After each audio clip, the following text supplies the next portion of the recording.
Well, welcome to Riding Shotgun, Tuesday, January 8th. It's still muddy and wet on the farm, and I got tired of sitting in one spot, so I'm going out on the road. And we're just going to stay on a couple section roads around here and try to stay out of everybody's trouble while we visit. Hope you're all doing great. Wow, Sunday was something, wasn't it? I mean,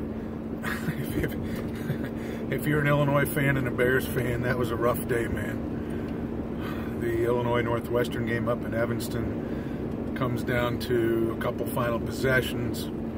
Their only shot clock violation of the game on a couple things they tried to run that broke down, and they didn't get anything off. That was not good, and came down to a final shot to win it at 3. Trent Frazier's final shot went off the back of the rim, and they lose by 2 to Northwestern. And then the Bears' final shot to win that game comes down to a Cody Parkey field goal, and it hits the upright and the crossbar. I had a hard time getting to sleep Sunday night, to be honest with you. It was not a great moment, particularly the Bears one. They have an opportunity there. Anyhow, that was really rough. I liked a number of things in the Illinois game. Some I did not. Loved the contribution they got from Adonis De La Rosa. I would be surprised if we saw a better game from him than what they got up in Evanston. I thought he was just terrific. And again, Io played well. Io, I was talking earlier about Io, maybe for the first time in his life, not having the same level of confidence that he's used to, and needing to find that and really get going with it a little bit. And by golly, he's done that, and good for him. Great to see it.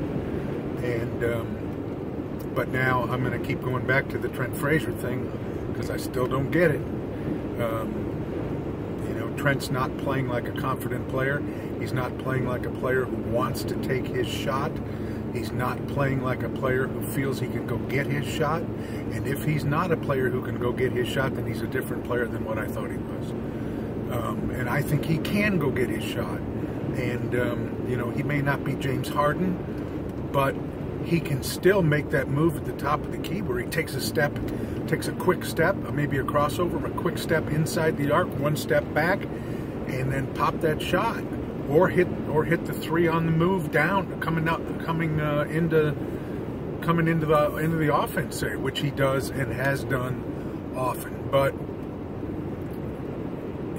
for the longest parts of the game, he's not shooting the ball and not shooting threes, and only occasionally taking it inside. And then at the end of the game, it seems like maybe with more urgency or whatever it is, he's bouncing around and trying to make a shot then. And I don't, look, at the end of the game, somebody's got to take a shot. But I'd like to see if he's not going to be the guy that shoots early in the game, I don't necessarily need him to be the guy that shoots it late in the game. At this point, I'd rather have Io take the shot or work it inside or do something. But that just really bothers me, and will continue until we see something different from Trent. And I think it's, now I'm playing amateur psychologist here, but I still got to think it's some lack of mental comfort as he balances having a player who's probably better than he is in Io in the lineup, and trying to be a good teammate and helpful, and maybe defer a little bit to the guy with the hot hand, but needing to understand that he too is really important to the offense, and he's got to be, and that just makes me a little nuts when I don't see that. So we'll see what happens as we go here, but I'd like to see more in that regard. But the big news Sunday was not the loss to Northwestern. The big news was the confirmation that Kofi Cockburn is coming and has committed. And yes, got to get him signed. Yes, got to get him on campus. And all that stuff is critical before you can really start counting him. But The fact that he went and sat through that Florida Atlantic game and said, I want to be there. You know, I read the quotes from his mentor who said, we clearly saw the urgent need. I thought, no kidding, man. I mean, he's just a big beast of a human who is a potential game changer. A guy who can score and rebound and physically be a presence unlike what they've had in the post in a long time. And good for him, and good for Brad Underwood and Orlando Antigua for getting him. I think the thing that we don't know yet is who does he attract, because having a guy like that say, I'm in, is a big deal. And I just got to think that other people now look at the program differently when he signs on. And it really, wow, you know, you look at the people that they have now of size in the middle. You have Kofi Cockburn, you have Georgie Bajanashvili, you have Samba Kane, you have Antoine January. You know, all those guys are in that 6'9" to 7 foot range, all different kinds of players. And as I think towards next year, hopefully Samba, a physically more prepared player with the full year of strength and conditioning and so forth.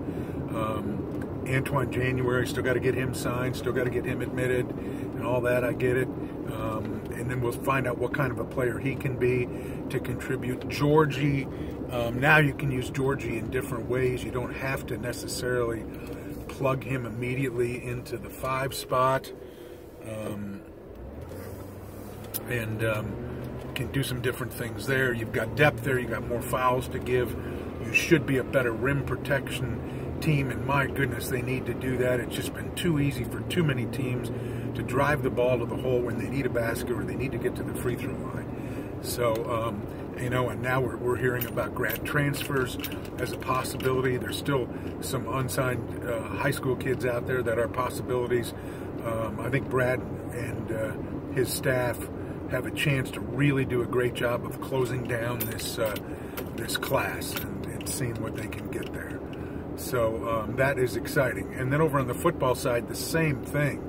You know, the Luke Ford transfer from Georgia. I mean, you know, in the course of a short period of time, 2 weeks less, you know, they get a wide receiver grad transfer from Oklahoma. You get a wide receiver transfer from Miami that the Miami people said was the consensus best offensive player on the Hurricane team. You get a transfer from Georgia, tight end, who was the best player in Illinois as a high school senior. You get a commitment from Shimon Cooper, who was a sought-after linebacker by other big-time programs. I mean, Lovey has kicked some butt here since signing day and really elevated the overall strength of that class. I don't even know that we're done. You know, I mean, he already had Milo Eifert, who the linebacker transfer from Washington, who came in last year, sat out his transfer year. He's ready to roll and plug in. You've got the wide receiver kid from, where is he, from Valpo. You know, you've got all of a sudden, you know, I think as fans, you're allowed to get excited when you see speed that other big programs identified as valuable, and get them in here and let them compete for time and get them out there. And particularly now that on offense, I'm thinking that you have an offensive coordinator in Rod Smith who knows how to get the ball into people's hands, who knows how to evaluate players, who isn't going to leave a guy like Reggie Corbin sitting on the bench doing nothing, twiddling his thumbs for the rest of his career, and instead says, hey, this guy's fast, this guy can run, this guy can break plays, and you plug him in there and he does it, you know. So I'm excited about this. I mean, I think training camp, you know, knock on wood, everyone's here, healthy. Plus, hey, you get Vertus Brown, who sat out all this last year to attend academics from IMG, who was a big-time recruit.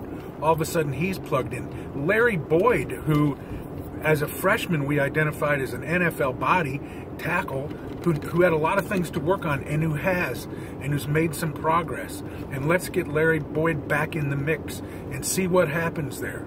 You know, maybe someone else is moved to compensate for the loss of Nicky Allegretti. I don't know how that's all going to play out. I don't think they do either. But all of a sudden, things are looking up at several positions in football. So, you know, let's see what happens. I'm kind of excited about all of it, and really excited about Kofi. I'm anxious to see the day that he shows up and we all get to. I mean, I'm retired, but I'll go over for that. I'll go over for the Kofi Cockburn press conference #1. I want to hear him talk and see what he's got to say, and physically see what he looks like, and all that kind of stuff. That's very exciting. And by the way, Cody Parkey cannot kick for the Bears next season, okay? And I don't want to hear that that was a blocked field goal. Kick it higher, elevate it, kick it harder, kick it better. That's your job. You did not do your job. And all this death threat stuff is the stupidest thing in the world. I wouldn't advocate anything like that for a moment. I feel bad for him personally, I get it, but for all people's concern, and not the least of which, by the way, is Cody Parkey's. He needs a fresh start. He needs to go somewhere else. This team has a chance to do some great things, this Bears team, and they can't start with the possibility that your place kicker is once again going to have some kind of mental meltdown and let that happen. That was very maddening. Got that off my chest. Thanks very much for riding along. Hope you'll be with us next week. Illinois hosting Michigan Thursday. Michigan's great. I think they're the best team in the conference. Them and Michigan State are going to battle it out the rest of the way. But love that team now that they've become a much better defensive team. That's a complete team, which is why they're unbeaten and ranked #2 in the country. So that will be Thursday night, and then they're off for almost another full week before they host Minnesota, I believe, the following Wednesday. So we'll plan on being with you next Tuesday riding shotgun. And thanks, everybody. Appreciate it. So long.